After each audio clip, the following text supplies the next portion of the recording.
Welcome to a new episode of Her Playbook. My name is Madeline Burke, and my guest today is NFL on Fox broadcaster, communications coach, media consultant, multi-hyphenate founder of GALvanize, Laura Okmin. Laura, thank you so much for taking the time today. Thank you so much for asking. I'm so fired up about this podcast, and I'm so fired up you asked. I'm so fired up to have you here, and you have quite the decorated career, as we can see by some of the things behind you here. But before we get into that one, I love one of the things that I saw that you had talked about in a previous interview was that, you've been in this business 30 years, but one thing that stands out is your emphasis on building relationships and not contacts and sources. Where did you learn that lesson, and how would you emphasize the difference between the two? It's my favorite lesson because so many of my lessons, when I look back, were given to me by players that I've covered over the years. And when the light bulb went on for me in a big way was when I was a young reporter. I was probably a year in, maybe 2 years in tops, and I reached out to Charles Barkley. And I reached out and gotten to know Charles, and he picked up and he said, well, Laura Okmin, what do you need? And I was like, hey, can a girl just call and say hello? And he said, a girl can, you just never do. So he said, I'm not trying to give you grief. I'm just saying when you call, I know you need something. So what do you need? And Madeline, that threw me because as a young woman in sports trying to figure out, my way, I always thought, well, I don't want to bother someone if I don't need something. I don't want to bother someone and say, what am I going to say? How was your weekend? How are you? It's Charles Barkley. So I just didn't do anything, and I called when I needed something. But it really quickly made me realize the difference of being a human and a reporter. Because as a human, I never wanted to be that person that somebody went, oh, who is it? Like, it's Laura. What does she want? And then suddenly I realized I was that person. So that changed everything for me. It's one of the most valuable lessons I ever learned was realizing how much we do have to ask for things in this business. And so to make sure that it wasn't one-sided, to make sure that I was building a relationship, calling and reaching when I didn't need anything. And I think one of my favorite conversations with Charles out of many was probably 5 years ago. I saw him and I went and said, I don't know if I shared this enough with you, but it was the most important lesson that I teach all the time. But I wanted to thank you for that. So I'm really thankful that it happened early so I could start creating a relationship based profession. And also I'm so happy it's Charles Barkley because it lets me name drop him for 30 years now. That's a great one though. And it is a great lesson because so often we're so worried about, oh, I don't want to bother you. I don't want to this. But I think it's an easy thing to forget that these athletes, these coaches that people cover, they're people. They're people too that want relationships, that want connection. It's something that is important to foster that way. It's the most important thing. And I know now I work so much with players and with coaches, and it's the first thing I tell them when I'm helping them vet reporters and vet storytellers. I always say, who treats you like a person, who treats you like a contact? I make sure, again, every time I reach out, I don't need something. And I know the wives. I know now I have a company for women. I get a ton of the daughters. So I make sure that I know the kids. I make sure the significant others. I make sure that that's the foundation of building that relationship. So when I just pop up to see the Giants that maybe I haven't seen in 6 weeks, I want to make sure that the people that I have in that building aren't like, oh, Laura, we haven't seen you in 6 weeks, or we haven't seen you in a season. You didn't have any of our games. How are you? Hopefully they would say that I've stayed in contact even when I'm not needing something from the Giants. But it's the most important lesson because at the end of the day, 30 years in, I can't remember a lot of the stories I did and they don't interest me as much, but boy, I can tell you every meaningful conversation I've had pregame and postgame and texting and during the week that had nothing to do with being a reporter, but just being so thankful to have all these incredible relationships over 30 years now. Yeah, absolutely. And that's an important lesson that you pass on through, especially through your GALvanize program, that you've got so many young women and girls that have come through this. Some of my peers and friends have taken some of your classes as well in seminars. Where did this start for you? I mean, as somebody in this business, to take the time while you're still doing it to help other people eventually compete with you for your job, not at that same level. But no, but I think that was probably probably a point that I had to realize that, because I think someone did say that to me once, not as lovingly and lovely as you, where they said, you know, that you're probably training your replacement. And I'm really thankful I started GALvanize older, because if I was younger, that would have stopped me in my tracks, and it would have probably made me go, do I want to do that? But now I'm like, I hope I am, you know, because I hope what I teach more than anything isn't just, you know, it's nothing to do with how you are on camera. That's reps, that's experience. You know, I coach, but that's the least interesting thing to me. Hopefully, GALvanize and what I teach is how to build relationships, how to treat everybody right, how to prepare, how to have a great work ethic. So I'd be thrilled to know that that somebody taking my job would treat it with the same reverence that I do. And I just am really thankful that I saw women getting thrown into this business a lot higher and faster than when I started. And on one hand, I love it. I love that we have more women in the business. But on the other hand, I started seeing them just get thrown in really early, and watch them basically getting thrown in and thrown out because they weren't ready. Right. And if I was in my 20s, even my 30s, I probably would have seen that trend happening and went, well, they should have been more prepared. And I think I would have been more judgmental of the women, instead of, luckily, I was 40 and started going, that's not right. So instead of being judgmental, I got really protective and went, boy, if I got thrown in this way, I wouldn't last. So I knew I wasn't ready for it, you know, at the ages they were. So GALvanize really didn't start as a company. It didn't start as an organization. It just started with me going, how can I help? Yeah. You know, what can I do to make sure that these women feel prepared when they get the opportunity, even if that opportunity is a little earlier than I wish. So that was just the genesis of everything, is just, how can I help? How can I help? And, you know, over a decade later and over 4,000 women, it's been pretty amazing watching the growth. And you said the young women, and I love that. We have some young ones in GALvanize, but I just finished a workshop, a 2-day workshop last week.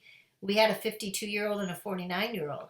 We have 30-year-olds. You know, we have the young ones who are starting out and want to go into sports, but we have the ones in sports. But also we have women who have raised kids, started families, and come back for the dream. And so Yeah. I'm really proud of that with GALvanize. It's for every woman in sports, in front of the camera, behind the camera, and every age and every stage. Yeah, absolutely. Because as time goes on, there are more and more women that are becoming more prominent, being more highlighted, being more examples of, oh, here's a career path I could pursue, or here's somebody who, like yourself, is supportive of me as a young person in this industry. And that is so important. But you mentioned, you didn't have a lot of that early on in your career. So who did you look to? Is there a person who you remember who kind of gave you those pro tips on how to handle things, other than, some of the players you interacted with?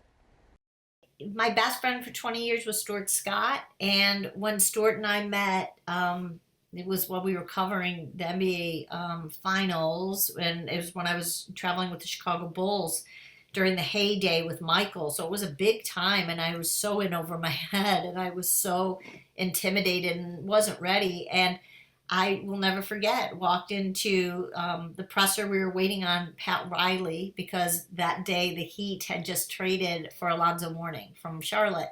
And so I walked in a room that I was always, I was very usually the only woman, maybe one other one or two. And I just remember at that particular time, there were no other women. And I sort of looked around the room and kind of hid, like, all right, I don't want to stand out, so I'm going to hide. And Stuart was in there, and Stuart was the only person of color. And Stuart found me very quickly, and, kind of like, what's up? And, and he was ESPN2. His star hadn't hit yet. So we were both coming up, and I'll never forget just him talking about, we were the two that stood out, but I was the one kind of in the fetal position, not wanting to be seen. And Stuart walked in all his Stuart glory, like, why wouldn't they look at me? Like, we stand out. And so for the next 20 years, Stuart really became, my best friend, but also someone that I could go to. It was a little different because there were things I needed a woman for, and we would fight that a lot. But he was wonderful in terms of someone going through it, and also being told to make himself smaller and make himself not stand out when he was born to stand out. So I would say Stuart was always there for me. But also, the most important boss I ever had, when I was at CNN Sports, he called me into his office one day, and he asked me something about how I viewed myself. And I compared myself to two other women because there were only three of us. And he said, interesting, why'd you compare yourself to those two? And I was like, well, we're the three women. And he said, interesting, because I don't think you're anything like those two. I would compare you to, and he named one of the guys in the room. And that was the first time where I was like, wait a minute. So I'm not just competing with the other women, I'm competing with journalists, like everybody. And it made me realize how short-sighted I had been to think that everything was about me against women. So Right. I'm very thankful that I had a boss early on that shared that with me. Yeah. Yeah, because at the end of the day, you want to be looked at your career saying, oh, she's good at her job, not she's good for a woman. And it's like we kind of have to start looking at ourselves that way too. And you have been not only good at your job, you've been great at it. You have been, 10 Super Bowls, Olympic coverage, multiple World Series, NBA, NHL championships. What haven't you done? Is there a favorite event that you've covered or something you're like, that right there really sticks out to me? Oh, it's funny. It's just I think this is just a getting older answer. When I think about all of those things, and they're also important to my growth as a reporter, as a journalist, but probably now as I look back on all of them, it's just about who I was with, so my heart goes out to those times with the Bulls in the heyday when it was amazing as a Chicago girl, but also because all those games I got to sit with Stuart, so that has my heart and always will. But I've called the last three Super Bowls with Westwood One. With it's been amazing with Kevin Harlan and Kurt Warner and Tony Baselli and Mike Golick. And I always thought calling a Super Bowl was sort of done for me, like that just wasn't going to happen. And I was fine with that and was like, that's, just one thing I won't check off the list. And I didn't know it meant anything until I got the first one. And then I was almost overwhelmed when everybody left the field and standing there under the flyby and realizing how happy I was that it worked the way it did. I was so happy that I've called my Super Bowls in my 50s. At 50 was my first one, I think, or 49 or 50. And I'm really glad that I got to do that when I know how meaningful that is. Right. And so there's something to me about not having a lot of patience, but really realizing the right things find you at the right time. And so I'm probably really partial to these last Super Bowls because I did them at a time when I was so confident, and I wasn't 10 years ago or 20 years ago, but now I feel pretty good about what I do and who I am and all of that. So it was really neat to reach that pinnacle at an age that you appreciate all of it. Yeah, and I mean, you had plenty of reps in. You've been on the broadcast of more than 200 games now, I think. Back in 2018, you were named the third most broadcasted sideline reporter in history. How has your approach changed over the years? You've met a lot of people. That's a harder job than people think. People think, oh, she pops on, tells us who's hurt, and moves on. But there's a lot of work going on there. There's a lot, probably 5% of the work goes on camera, that you're doing so much that day for the broadcast, for your teammates, for your producer, for your director, for the guys up in the booth, and for yourself. And by the way, you're watching a game, listening to the game in your ear to make sure you don't miss anything the guys say so you can follow up, and then also watching both sidelines. So there's a lot. And so what I would say is probably nothing in my preparation has changed because I'm a preparation freak, always have been. And so I probably prepare smarter than I did, but nothing has changed except my confidence. So again, if you would have, if I would have put a bubble over my head 10 years ago during a game, you'd read the bubble as you were watching me and be like, she doesn't have much confidence in herself, does she? Every hit, if I was on camera, it would be like, was that good? Did that make sense? And every time I talk to the guys during commercial, should I interrupt? Do they want to hear this? So now what's changed is if you looked at the bubble over my head now, there wouldn't be one because I'm really present. I'm not questioning why I'm doing things or questioning if I should do things. That's what reps and experience get you, is that all of a sudden you're not questioning, should I be here? You're knowing you should be there. So. Right. So nothing in the prep has changed, but boy, the confidence has made me enjoy it a lot more because nobody else's voice is in my head but mine. And that's a pretty big gift, when after 30 years, when everyone's telling you, you don't know what you're talking about, we don't want you here, we don't care what you say, that voice becomes your voice at some point. And so getting older, it's been really nice to ignore those voices and let my voice be my own voice in my head. And especially when you're older, or for me, older, some people don't need to be older, but it's a really, really life-changing thing when the voice in your head is yours and it's a positive voice. Yeah. Well, and you mentioned getting older and doing things at a more mature age. One of the things I love on your Twitter profile, the pinned tweet, you say in part, quote, "Getting older as a broadcaster and a woman always scared me. Being told there was a shelf life for aging women on camera. Not anymore." Now, this, of course, in reference to that Fox notice that you were the third most broadcasted sideline reporter. But being a woman, you know, that is something that we think about, and you've talked about too. It's like, oh, there's a window, and there's something that, oh, I have to maximize this before I help other people come in.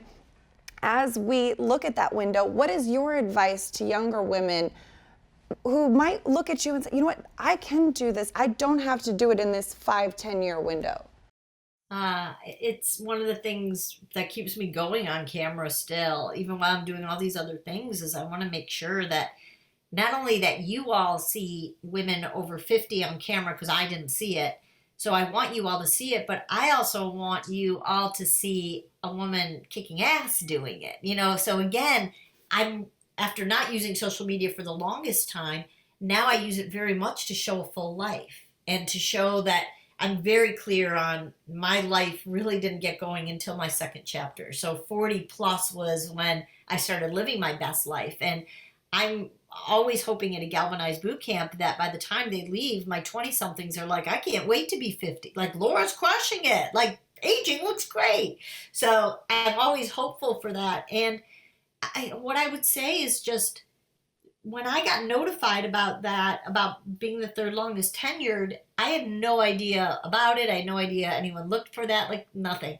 But the morning that tweet happened and I was notified, I was so overwhelmed by it. And at first I was about to tweet an age joke. And I stopped myself really quickly and was like, boy, wrong reaction here. You know, so it made me really look back at what wasted time I had spent looking at everybody else. And all those years I was like, why is she getting that? Why is he getting that? Why am I not getting that? And comparing yourself, which, you know, we all do, most of us do. And all of a sudden to wake up one morning and find out I've been looking at everyone else's path, but look at the one I've created. Look how long I've been doing it. And that was a really great reminder to me that I try to pass on all the time, which is just, you know, using the coach cliche that's so true, but just being where your feet are. And so you never get there, right? Like, here is where we are, and then there just keeps moving constantly. It's, you know, the forever moving goalpost. And I just think that most of us spend so much time looking at there, you know, after this job, after this year, this network, this team, like what I want to do. And it's, you know, just a great Chicago girl, so Ferris Bueller line of just like making sure that you stop and you look at the world going around you, because it's going to pass you by. And I think that's what was really special to me. It was going, boy, I've been doing this for a really long time, and I'm glad that I finally got to a point where I can appreciate that. Yeah. And doing it for a long time, meeting a lot of people, having a lot of memorable interactions. One of the things I gotta ask you about, you and I were talking a little bit about this before we started here, but behind you, you've got a lot of really great artifacts. But that Billie Jean King doll back there, there's a story there. I mean, out of everything on there, like, I love, like, my game balls are amazing, love my Emmy, but that Billie Jean King doll. So I was working with her and the PWHPA, which is Professional Women Hockey Players, so a bunch of badass women. And we were doing an event, and my job, no joke, for a day was to take care of Billie Jean King. That was it. Like, it was Billie Jean King and Alana Kloss, her partner, and that was what I had to do. And it was at Madison Square Garden, so it was a dream of a lifetime. And I just needed it to be perfect. And a lot of things were out of my control, but it didn't matter. I was in charge of her, of them. And it wasn't perfect. And I was getting frustrated, and I was getting angry, and she could read it. You know, my energy was off, and I just was squeezing so hard to, you know, like, I'm sorry. I wanted this to be perfect. And she just stopped and grabbed my hand and just kind of calmed me down. And she said, pressure is a privilege. And it just really quickly was a great reminder of, like, I mean, I'm walking around with Billie Jean King, Madison Square Garden during COVID, so it was empty. So we're walking around a silent, empty Madison Square Garden, and we're walking around looking at all the pictures on the wall, and she's stopping at every one and telling me, oh, it's our friend Elton, so telling us an Elton John story, and oh, it's Mick Jagger, and telling us a Mick Jagger. I mean, it was incredible, and so she signed that, and it says on the box, pressure is a privilege. And I thanked her, because if things wouldn't have been perfect, she would have never given me that moment. I would have never had Billie Jean King looking at me and saying that epic quote, and I wouldn't have a great story to remind myself that if I would have stayed tight that whole time, what a waste. I mean, like, what a once in a lifetime, enjoy Billie Jean King while you're standing here with her. And so it was a great reminder that whenever I do feel stress, whenever I do feel that pressure, to remind myself what a privilege that is. And that is such an important lesson that transcends pretty much everything. I love that. Laura Okmin, thank you so much for taking the time today and sharing your story with us today on Her Playbook. Really appreciate you and everything you're doing in this industry, and so grateful to have the time with you today. I'm so thankful. I literally, like, wearing it in my heart and over my heart. So grateful that you asked. So grateful to be a part of this. And thank you so much for having me, Madeline. Thank you so much.